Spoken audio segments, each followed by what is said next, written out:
Gracias por estar aquí. Hoy vamos a intentar responder a una pregunta que se hace la comunidad médica desde hace muchísimos años. Nosotros no tenemos la respuesta, evidentemente, pero bueno, vamos a contaros un poco nuestra experiencia y los proyectos de coordinación y continuidad asistencial entre atención primaria y cardiología en la Gerencia de Atención Integrada de Guadalajara. Van a formar la mesa el doctor Raúl Piedra, la doctora María Viana, el doctor Julio Cuevas y el doctor Javier Balaguer.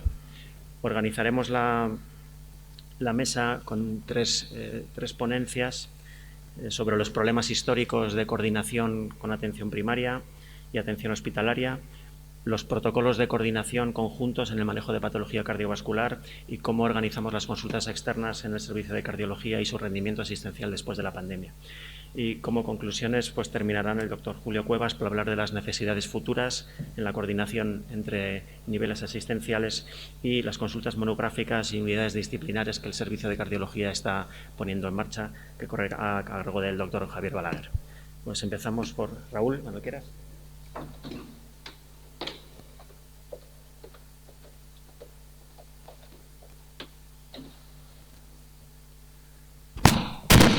A ver, yo hablo bajito, entonces se me oye bien, ¿no? Ay, bien. Bueno, yo soy Raúl Piedra, médico de familia en Azúcar Cadenares, ahora en el consultorio de Alovera. Y quería agradecer a los compañeros la invitación porque el tema que vamos a tratar hoy es fundamental. Es clave para la atención de los pacientes. Si esto no funciona, la atención de los pacientes se ve afectada. Yo tengo que hablar de los problemas históricos y no voy a hablar de los problemas históricos, porque la introducción histórica en todos los temas es un rollo siempre cuando estudias. Yo lo que voy a hablar es de los problemas que se ven y que yo veo actualmente entre la coordinación, porque somos sanitarios, hemos estudiado las mismas facultades y parece que estamos de espaldas unos con otros, atención primaria y atención hospitalaria.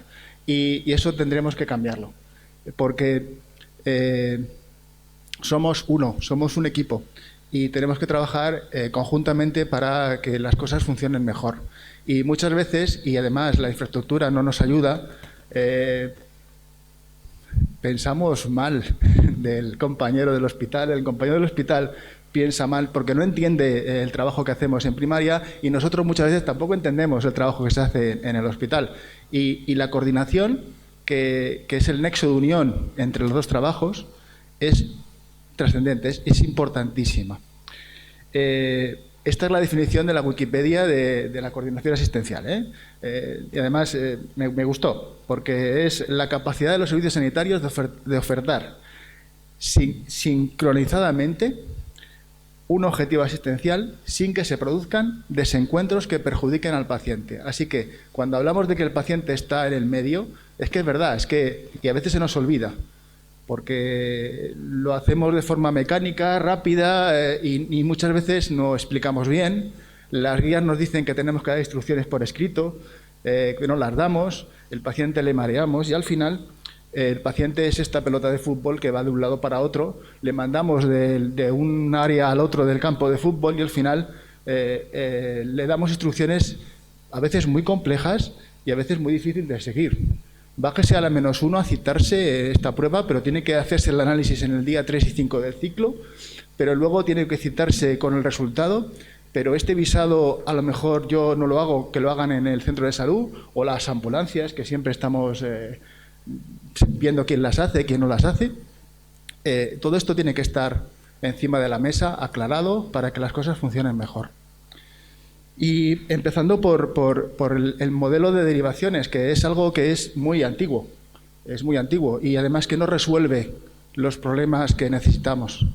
Tenemos estas opciones, yo tengo estas opciones, o no derivar, y a veces derivo cuando no debo derivar porque no he agotado y en tono de mea culpa, mis posibilidades diagnósticas y terapéuticas, porque a veces no tengo tiempo, porque no tengo la tecnología adecuada o porque no tengo el conocimiento adecuado. Tengo la derivación normal, la derivación preferente, que pierde sentido con la lista de esperas que tenemos entre los dos niveles, y luego la derivación a urgencias. Pero hay una que está entre la derivación preferente y la derivación a urgencias, que es el paciente que tiene una especial necesidad de salud no demorable, que puede ser, por ejemplo, hago una ecoscopia de la vejiga, tiene un tumor vesical porque lo acabo de ver y si le doy una cita preferente van a verle en febrero. No me sirve este sistema. Entonces cojo el teléfono y hago otro modelo de derivación que es llamar al doctor Golbano y va y se me ha jubilado. Y yo le eché la bronca y le digo, Jesús, no me hagas esto, que eres mi contacto de urología. Y al final, el que tú tengas el teléfono del compañero y le llames, no lo tenemos todos y no lo tenemos de todos. Y hay pacientes que necesitan que se les vea en 1 o 2 semanas y el sistema no está resolviendo eso. Esto usamos el papel más de lo que deberíamos usar y yo a veces me da angustia porque tengo una necesidad que no puedo cubrir. Y además hay otro problema. Yo tengo el teléfono de Jesús y al final lo resolví hablando con compañeros. Y él que no tiene el teléfono de nadie porque acaba de llegar a la gerencia. Estamos teniendo un problema de equidad en problemas de salud que comprometen la vida de los pacientes. Esto deberíamos ver que hay que resolver y hay que hacer algo más. Y ahí la tecnología podría tener un papel. Maite lo sabe, que siempre hablo de tecnología y creo que Julio va a hablar después. Y bueno, y en un mundo ideal, yo lo siento, pero es que cuando un mundo ideal, a mí me sale la canción de Aladín y pues ahí está. En un mundo ideal, ¿cómo sería esto? Porque tenemos que tener un objetivo, una perspectiva para mejorar y conseguir que todo funcione mejor de lo que funciona. Y puede funcionar mucho mejor. Pues esto es de un blog de atención primaria. Hay que establecer canales de comunicación bidireccionales, ágiles, entre atención primaria y atención hospitalaria. El plan de formación tiene que tener elementos conjuntos que pongan el foco en esta coordinación, en que nos entendamos, que nos sentemos juntos y que hablemos de los problemas que tenemos para la atención de los pacientes en el día a día. Y desde el respeto, la igualdad, la fraternidad, somos todos sanitarios, atendemos a los nuevos pacientes. El mismo paciente que tengo en la consulta, luego va a la consulta de Javier, la de Ramón, la de Carmen. Es decir, que es el mismo paciente. Y si no hacemos este esfuerzo y vemos la manera, y en cardiología están haciendo cosas que intentan mejorar, al final el paciente es el perjudicado. Así que no debemos estar de espaldas unos con otros, tenemos que estar de frente y dándonos la mano y intentando mejorar. Y se establece algo para mejorar, se evalúa. Si mejora, pues seguimos por el camino, si no, pues cambiamos. Pero que esto tiene que ser algo dinámico que vaya mejorando la relación y que vaya consiguiendo objetivos de calidad cada vez mejores. Y que los pacientes no sufran esta incomunicación que muchas veces que no tiene sentido entre los niveles asistenciales, porque es que no son niveles asistenciales, somos un nivel asistencial, somos un equipo que trabajamos para mejorar la salud de los pacientes. Y eso es el objetivo que tenemos que perseguir. Y ahí vamos a ver iniciativas chulas esta mañana. Eso es todo de mi parte.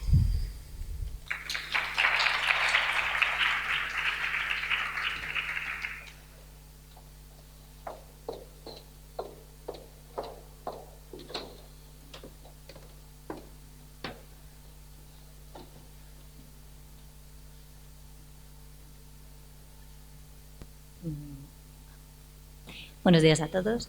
Yo soy María Viana, cardióloga del hospital. Bien, pues yo voy a hablar sobre protocolos de coordinación asistencial. Uno de los primeros pasos que quisimos dar en la implementación de la coordinación entre niveles asistenciales fue la creación de protocolos que estuvieran consensuados entre profesionales de la atención primaria y profesionales de atención hospitalaria, con los siguientes objetivos. Objetivos docentes: fomentar la formación continuada sobre el manejo de la enfermedad cardiovascular y esquematizar el conocimiento básico de las guías de práctica clínica, que a menudo son muy farragosas. Objetivos asistenciales: definir protocolos de manejo de sospecha de enfermedad cardiovascular en atención primaria, así como protocolos de seguimiento ambulatorio de la enfermedad crónica ya establecida, y definir criterios de derivación a cardiología. Asimismo, establecer objetivos terapéuticos en prevención primaria y secundaria y en control de factores de riesgo cardiovascular de acuerdo con las guías de práctica clínica. Por último, teníamos una serie de objetivos de gestión clínica, ya que pensamos que optimizando las derivaciones desde atención primaria a atención especializada hospitalaria y optimizando el seguimiento de los pacientes crónicos en atención primaria, podemos conseguir mejorar la oferta de atención especializada, en este caso de cardiología, como después os va a explicar el doctor Arroyo. En definitiva, y como ha dicho el doctor Piedra, queríamos aumentar la calidad, la eficiencia y la equidad en la prestación de servicios sanitarios y la calidad percibida por el paciente. Para realizar este proyecto contamos con la ayuda de numerosos profesionales de atención primaria de la Gerencia de Atención Integrada de Guadalajara, así como profesionales del ámbito hospitalario, en concreto los servicios de cardiología, neumología, medicina interna, oncología, farmacia hospitalaria, rehabilitación, endocrino. Está aquí el listado de todos ellos. Y el proyecto resultó de tal envergadura que la editorial Panamericana decidió publicarlo como libro con el título Coordinación Asistencial Extrahospitalaria en Cardiología, Algoritmos Clínicos para el Diagnóstico y Tratamiento, el año pasado. Lo podéis encontrar tanto en versión digital como impresa. Desde aquí quiero dar las gracias a todos los profesionales que participaron en este proyecto, porque supuso un trabajo ingente, la verdad, y a los coordinadores de atención primaria, que fueron la doctora Alicia Ávila, la doctora Pilar Caballero y el doctor Julio Cuevas, todos ellos presentes hoy aquí. Además, este libro se amplió con un curso de experto universitario que está acreditado por la Universidad Católica de Murcia y que amplía un poquito los conocimientos por si a alguien le interesa. Bien, ¿qué hicimos con los protocolos? Los agrupamos en 3 capítulos principales. El primero, el manejo de la sospecha de enfermedad cardíaca en atención primaria. Los principales motivos de consulta: dolor torácico, disnea, palpitación, síncope, soplo y alteración del electro. Un ejemplo de algoritmo de este capítulo sería este. En estos algoritmos siempre describimos que anamnesis, exploración física y pruebas complementarias se pueden hacer en atención primaria para llegar a un buen diagnóstico sindrómico y, en base a eso, cuándo es necesario derivar al servicio de cardiología o al servicio de urgencias en base a distintos criterios de severidad o de urgencia. En el segundo capítulo agrupamos los protocolos referidos al manejo de la cardiopatía en fase de estabilidad y, en concreto, hablamos de síndromes coronarios, insuficiencia cardíaca, fibrilación auricular, cardiopatía valvular, aneurisma de aorta, dispositivos cardíacos y un capítulo dedicado a la cardiooncología. Un ejemplo de algoritmo sería este. En estos protocolos siempre hablamos de qué monitorización hay que hacerle al paciente, con qué periodicidad y quién debe realizarla. Además, las características del informe de alta de cardiología, tanto en hospitalización como el informe de la consulta, en el que debe constar las monitorizaciones que hay que realizar, las recomendaciones para el paciente y familiares y cuándo hay que derivar al paciente antes a consultas de cardiología. El último grupo de protocolos se refieren al manejo de medicación cardiovascular, en concreto antiagregación, anticoagulación y antiarrítmicos, que son los fármacos que más problemas suelen dar en atención primaria, y al control de factores de riesgo cardiovascular y estilo de vida. Este sería un ejemplo de algoritmo de control de factor de riesgo, en concreto hipertensión, en distintos escenarios clínicos, y este sería un ejemplo de algoritmo de control de medicación, en este caso antiagregante, después de una revascularización coronaria, también en distintos escenarios clínicos. Nuestra intención es seguir actualizando estos protocolos con las distintas guías de práctica clínica que todos los años se van publicando y seguir difundiéndolos principalmente en la Gerencia de Atención Integrada de Guadalajara. Esperamos que con pequeños cursos en la plataforma Sofos o algo similar. Muchas gracias.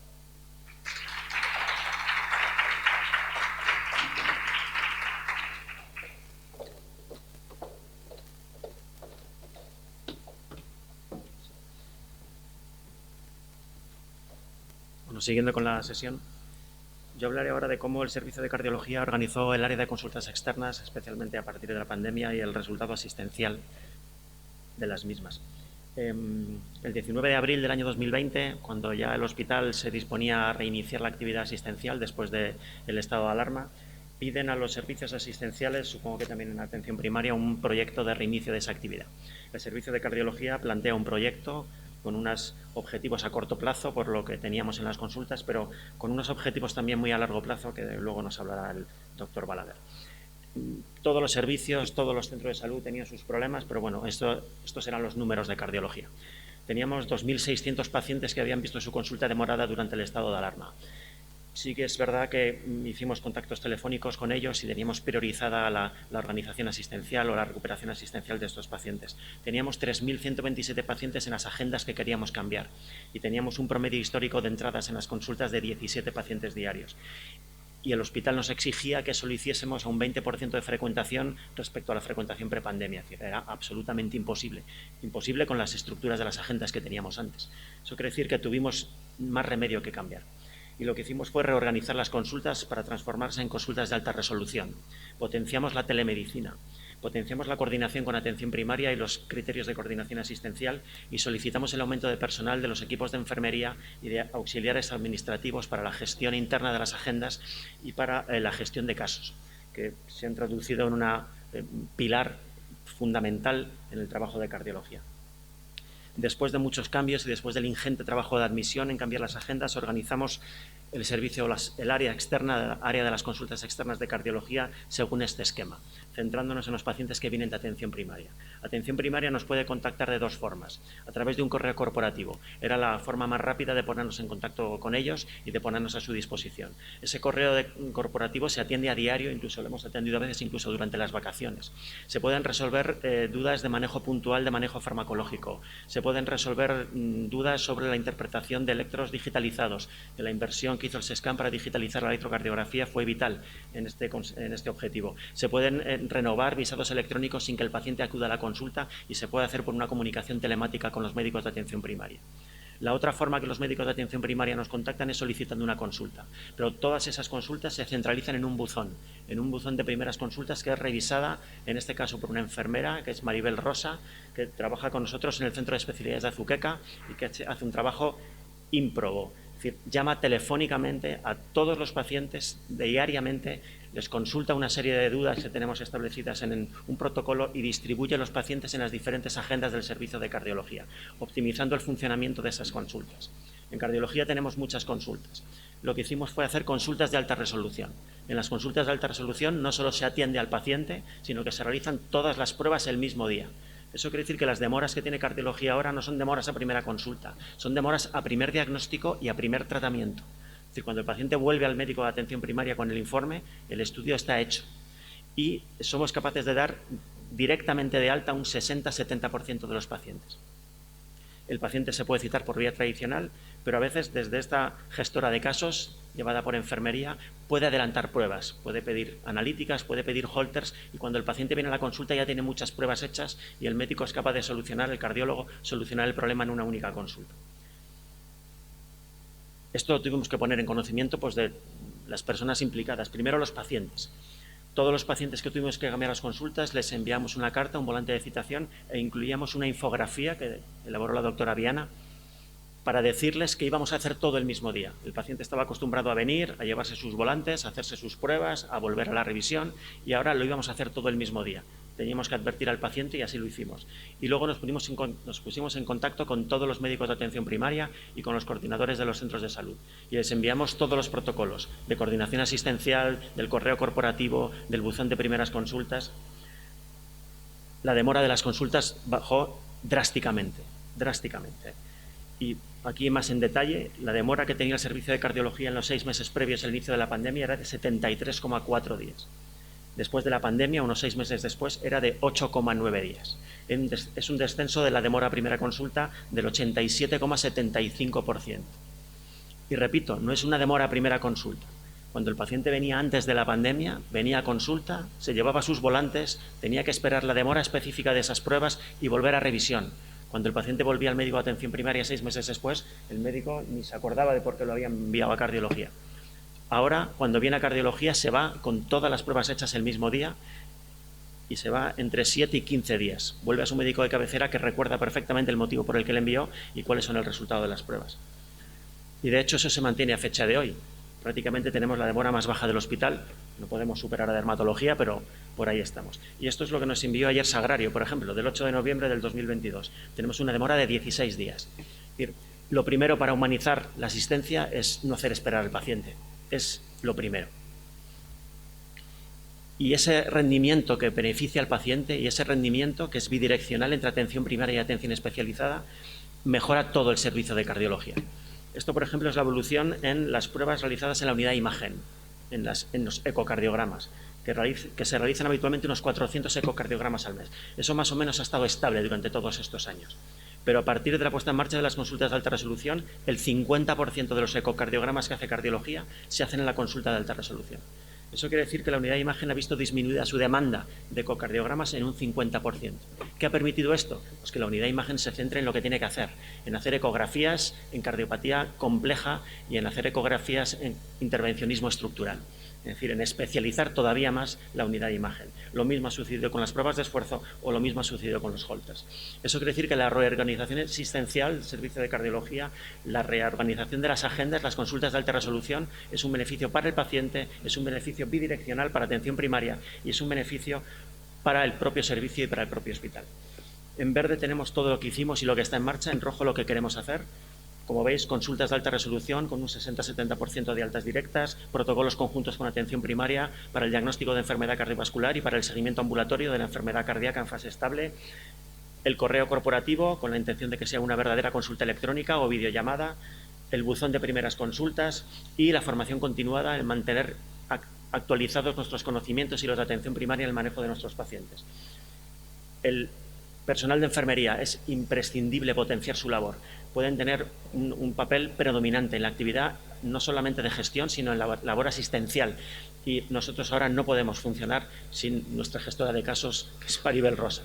Auxiliar administrativo. Es imprescindible que los servicios gestionen sus agendas, porque cuando el servicio controla sus agendas, sabe sus demoras y sabe los problemas que tiene y pone soluciones rápidas. Y Mercedes Morcillo, nuestro auxiliar administrativo, es un pilar. No podemos funcionar ahora sin ella, que es mi opinión y creo que es la de todo el servicio. Y las unidades multidisciplinares, la compartimentalización en servicios asistenciales aislados en los que el paciente tiene que ir dando saltos de un sitio para otro está obsoleto.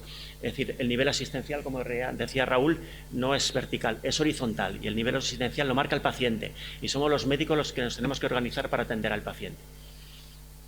Y las consultas multidisciplinares son imprescindibles. No hay nada más motivador que trabajar con un especialista que no es de tu formación y son el futuro, porque hay cada vez más. Eso quiere decir que la respuesta de si es posible la coordinación con niveles asistenciales, la pregunta la puse yo, pero creo que es incorrecta. No hay niveles asistenciales, solamente hay uno. Hay médicos especialistas que trabajan en primaria y médicos especialistas que trabajan en el hospital. Y nos tenemos que organizar para tratar al paciente. Y ¿es posible? No es que sea posible, es que es imprescindible. Si no nos coordinamos con primaria, el sistema no funciona. Y la cuestión es que cuando nos coordinamos con primaria, lo agradecen, lo agradecemos y lo agradece el paciente. Muchas gracias.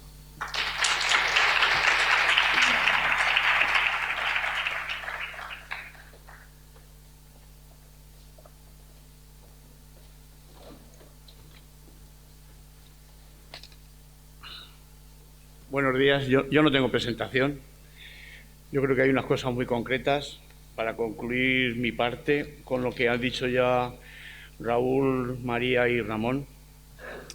Todos estaremos de acuerdo en que una buena coordinación entre los dos niveles asistenciales es muy bueno para los pacientes y para nosotros. Y para nosotros, como bien ha dicho Ramón, es que nos vamos a acordar de por qué hemos mandado a ese paciente. La coordinación entre los dos niveles debe ser de máximo respeto e igualdad. Todos somos especialistas, cada uno en una rama y cada uno se dedica a una cosa y siempre hay que pensar que el médico de atención primaria trabaja con la máxima incertidumbre y tratamos con los medios diagnósticos que tenemos, que han aumentado mucho, en que cuando llegue a vosotros, a los especialistas que seas, en este caso cardiología, llegue un poco orientado para la patología que él tiene. Cada nivel asistencial debe hacer su trabajo lo mejor posible y llegar hasta el final del acto médico que se requiera en cada momento. Que esto quiere decir, ya lo ha dicho Raúl también, que bueno, hay que llegar al diagnóstico, al tratamiento y ponerlo. Y tenemos una cosa muy interesante, que es el visor de historia clínica, que ya tanto primaria como especializada puede ver lo que hace cada uno y ver el tratamiento que tiene ya puestos esos pacientes.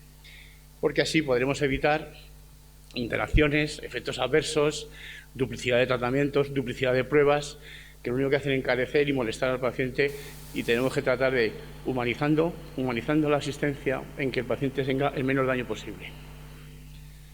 Tenemos que tener unos protocolos consensuados y realizados conjuntamente y que todo el mundo esté de acuerdo y tenemos que llegar y usarlos bien para que no tengamos ningún paso perdido ni se nos complique nada y el paciente siempre se beneficie, que, por cierto, ya lo han dicho aquí, que es el centro del sistema.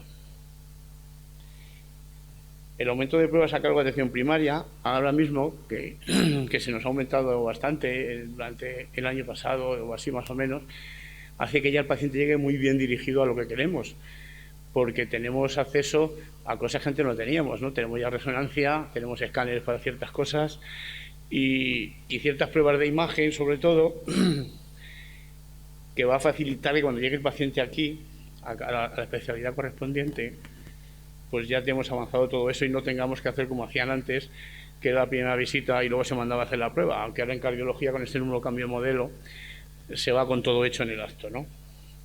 Y ahora entramos ya un poco en las nuevas tecnologías, con el PIP virtual, la telemedicina.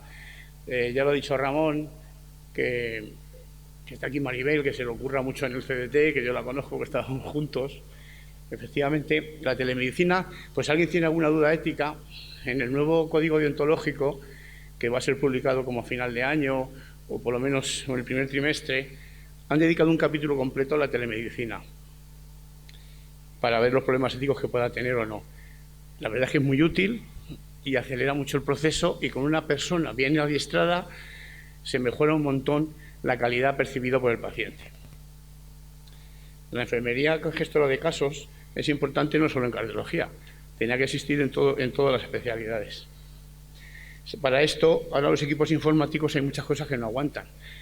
Pero bueno, si no sabéis, está el proyecto Fénix, que se están cambiando todos los equipos informáticos, ahora están con los de primaria, ya se han cambiado en Almansa, en Villarrobledo y en Manzanares, y ahora están en Toledo, en Talavera, Toledo, pero la de atención primaria, la GAP, no la GAE.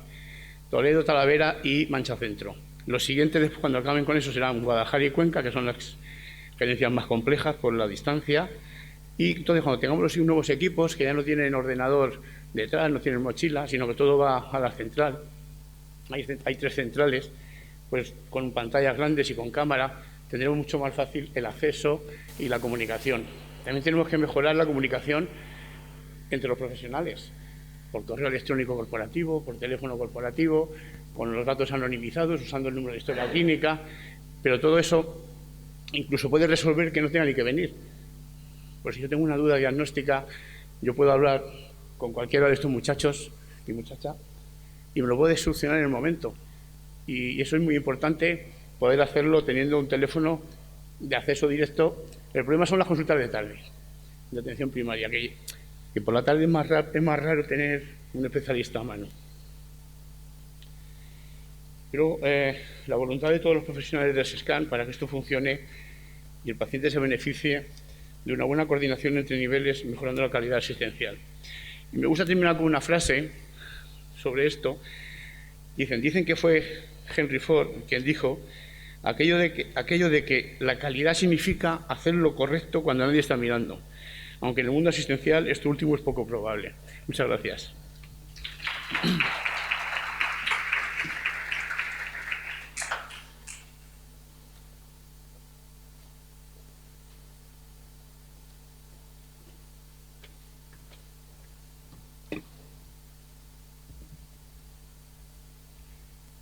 Bueno, muchas gracias, Ramón, por invitarme. Yo voy a salir un poquito del área de confort, en el sentido de que en cardiología yo me siento bastante tranquilo y orgulloso de la labor que se está haciendo hasta ahora en la unidad de continuidad asistencial, así que realmente esa zona de trabajo está funcionando bien, pero dentro del servicio de cardiología tenemos que seguir trabajando para seguir mejorando y mejorar el tratamiento de nuestros pacientes. Es cierto que dentro del servicio de cardiología, poquito a poco estamos intentando crecer, y la única opción que nos hemos planteado para seguir mejorando es la creación de consultas monográficas. Durante este tiempo todas las áreas han ido creciendo de forma importante, pero hemos desarrollado básicamente unas nuevas áreas de consulta que nos permiten realizar consultas monográficas que van a intentar ser interdisciplinares. No es fácil. Si ya hemos hablado que la coordinación con primaria no es fácil, que la relación con los compañeros no es fácil, a veces poner en marcha trabajos en los que están implicados varios servicios, incluso dentro del hospital, dificulta muchas veces la actuación, pero yo creo que es fundamental. Probablemente la primera consulta monográfica que empezó a hacer interrelación fue probablemente la de cardio-oncología.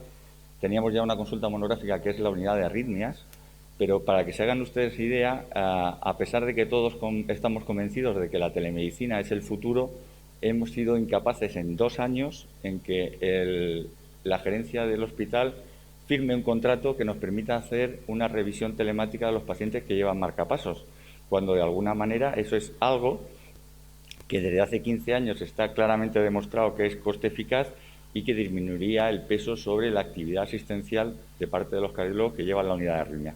En 2 años no ha logrado firmar un contrato, no sabemos muy bien por qué, porque hay hospitales dentro del SESCAN que ya lo tienen firmado, por ejemplo Ciudad Real y Toledo. Pues en Guadalajara hemos sido incapaces de firmar ese contrato y no nos ha permitido avanzar. A pesar de eso, hemos empezado a crear unidades multidisciplinares. Básicamente, la unidad multidisciplinar que hemos abierto recientemente es la de hipertensión pulmonar, en colaboración con medicina interna, en colaboración con el servicio de neumología, y estamos avanzando en el trabajo de un grupo reducido de pacientes, pero complejo, que son los pacientes con hipertensión pulmonar. Hemos empezado a hacer nuevas técnicas diagnósticas y esto nos ha obligado a los pacientes a los que se le pone una prótesis endovascular para realizar un diagnóstico correcto, una valoración previa. Nos hemos puesto en contacto con el servicio de geriatría y hemos montado una unidad de seguimiento de TAVI, de diagnóstico de TAVI, para poder decidir a qué pacientes hay que ponerle una TAVI o qué pacientes no hay que ponerlo. Y por último, estamos en marcha para montar la unidad de insuficiencia cardíaca. Yo creo que es el elemento fundamental y princes en el que va a mejorar el manejo de nuestros pacientes en los próximos 2 años, porque es un porcentaje muy importante de pacientes. Está hablado el inicio de esta actividad con el servicio de medicina interna y vamos a arrancar antes de que acabe el año con una consulta monográfica de insuficiencia cardíaca. No es fácil. Vamos a empezar haciendo un seguimiento estrecho de los pacientes que ingresan en el hospital, tanto en el servicio de cardiología como en el servicio de medicina interna. Intentaremos ir implicando a medio plazo el servicio de geriatría, que sería el último que intentaríamos incorporar. Es verdad que esto lo vamos a hacer con limitaciones. Los 2 problemas fundamentales que yo me planteo como responsable del servicio son 2. La sobrecarga que pueden crear estas nuevas unidades sobre otros servicios o departamentos dentro del servicio de cardiología, por ejemplo, la unidad de imagen. Es verdad que la disminución de la sobrecarga asistencial por parte de los pacientes que vienen de primaria ha liberado algo de actividad, pero no es menos cierto que la sobrecarga que tenemos por los pacientes ingresados en el área de imagen hace que el manejo no sea sencillo. Entonces tenemos que tener mucha precaución para no intentar colapsar el área de imagen, que probablemente es la zona más crítica que tenemos ahora mismo. Y otra cosa que a mí me parece fundamental. Es un hospital que va a contar con un hospital de día de geriatría, que va a contar con un hospital de día de psiquiatría, con un hospital de día de oncohematología. Yo echo de menos que un hospital como este, en el que el área médica tiene un peso fundamental, no exista al menos un hospital de día médico. No voy a pedir un hospital de día de cardiología, pero sí un hospital de día para todos los pacientes del área médica, por lo cual evitaríamos un número de ingresos muy importante. Si la gerencia nos permite este tipo de actividades, estoy convencido de que vamos a ser más eficientes, más eficaces, vamos a tratar mejor a nuestros pacientes y vamos a disminuir el número de reingresos, que es nuestra obligación. Muchas gracias.